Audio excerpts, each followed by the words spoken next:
Salut, c'est Trado, je suis content de vous retrouver pour l'analyse de l'euro-dollar, la plus traitée des paires. Alors on va commencer par les précautions d'usage. Comme d'habitude, il ne s'agit ici que de l'avis de Trado, du Tradosor, hein, pas l'avis de CMC Markets. Tout ce qui suit n'est pas destiné à vous inciter à acheter ou à vendre, ce sont simplement des scénarios. C'est l'analyse des marchés que je me fais moi. Et ce n'est pas suffisant hein, en tant que tel pour prendre une décision, que ce soit à l'achat ou à la vente. Voilà.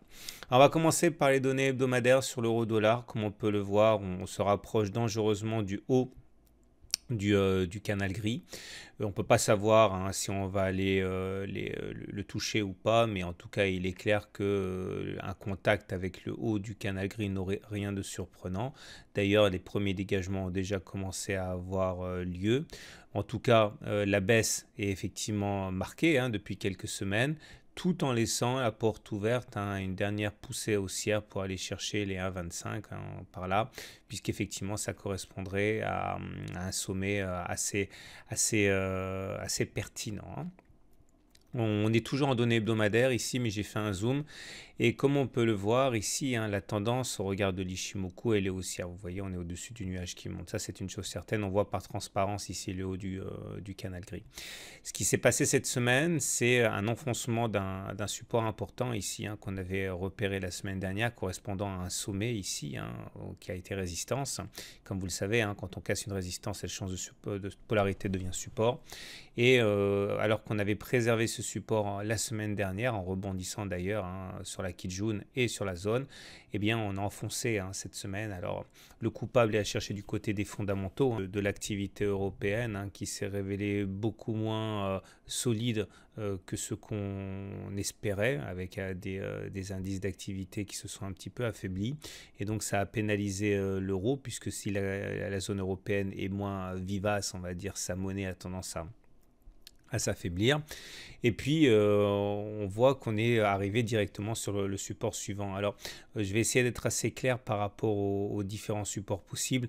On avait un support, un très bon candidat en prenant les Fibonacci. Vous voyez, vous prenez toute la jambe de hausse, vous tracez les Fibonacci, notamment les 23,6% était vraiment un candidat très important, très intéressant pour un rebond. Ça n'a pas été le cas. Le niveau suivant de Fibonacci à 38,2%, c'est pour ça qu'effectivement là, nous sommes sur un support. Hein, pareil, hein, ça correspond à un sommet ici sur lequel on est revenu. C'est pour ça qu'il y a des velléités de rebond.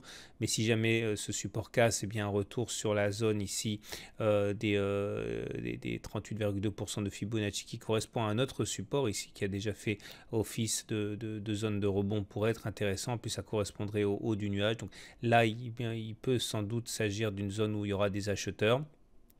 Il faudra surveiller de près hein, les bougies de retournement, voir si on a un avalement haussier ou si on a une succession de doji ou une pénétrante haussière. Après, on aura également cette zone-là hein, qui peut être une zone de support.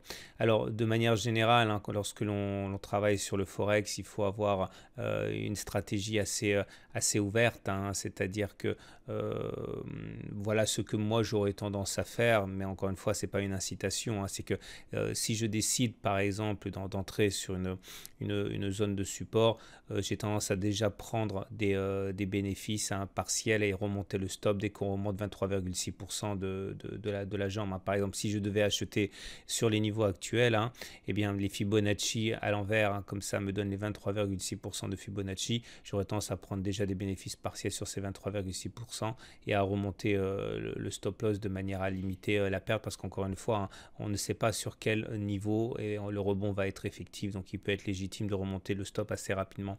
Alors si maintenant on est en données journalières, on voit effectivement qu'il y a des acheteurs hein, sur les 1,1941, ça fait 3 bougies maintenant hein, qui montrent que c'est une zone de rebond. Toujours pareil, hein, c'était une zone ici de résistance.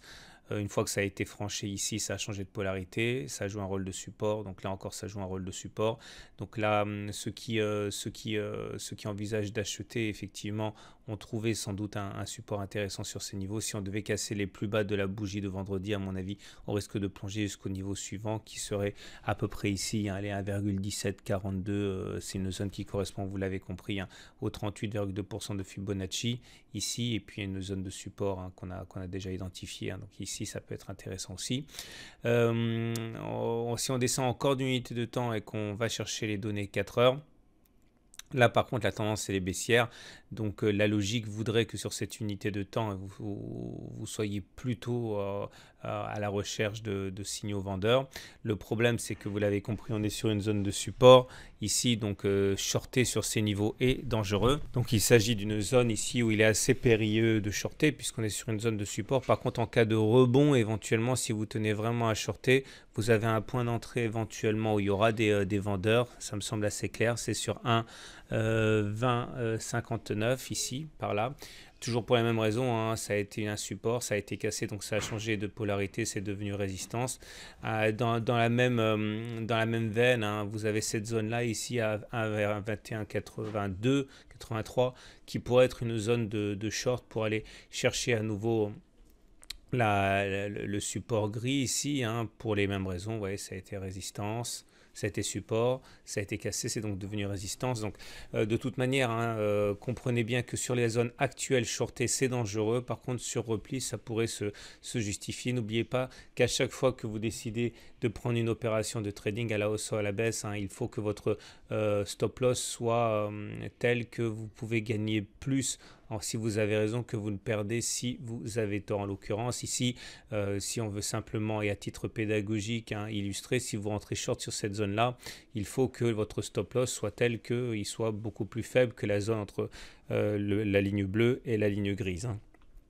Voilà ce qu'on pouvait dire pour quelques stratégies sur l'euro-dollar. Je vous souhaite une très bonne journée et je vous dis à la semaine prochaine pour la mise à jour.